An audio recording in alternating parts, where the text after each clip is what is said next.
It was in the 4th century, the period when Christianity developed in the Loire countries, that the primitive cathedral was built.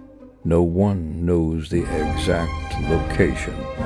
History, on the other hand, has held that the first cathedral attested to the site of the current building dates from the 7th century, that it was named Sainte-Croix from that time, and that it was ravaged by a fire in 989. Now is the time to like, subscribe to the channel, and continue watching. The Romanesque church that replaced it struck by the generosity of its proportions. It was then one of the largest in France. In 1278, it partially collapsed. It was decided to build a new building. Its construction, in the Gothic style, extended over about 2 centuries. The wars of religion were almost entirely right of him. In 1568, the Huguenots blew up the pillars of the crossroads, causing the ruin of the transept. By the Edict of August 9, 1599, Henry IV decreed in a gesture of appeasement that the reconstruction would be financed by the royal treasury. With Marie de Medici, he inaugurated the construction site on April 18, 1601.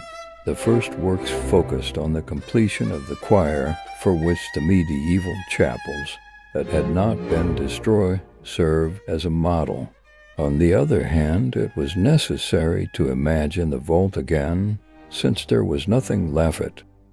The architects were inspired by that of Notre Dame de Clery, very close to Orleans.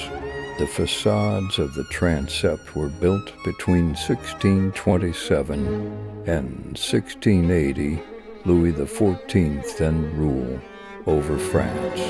To pay tribute to him, a sun with his effigy was also added to the rosettes of the transept, accompanied by his motto Nec pluribus impar above all. From 1702, architect Jacques V. Gabriel entrusted the sculptor Jules Degoulins with the realization of the stalls and paneling of the choir. The official inauguration of the cathedral portal took place on May 8, 1829, on the occasion of the 4th centenary of the deliverance of Orleans by Joan of Arc.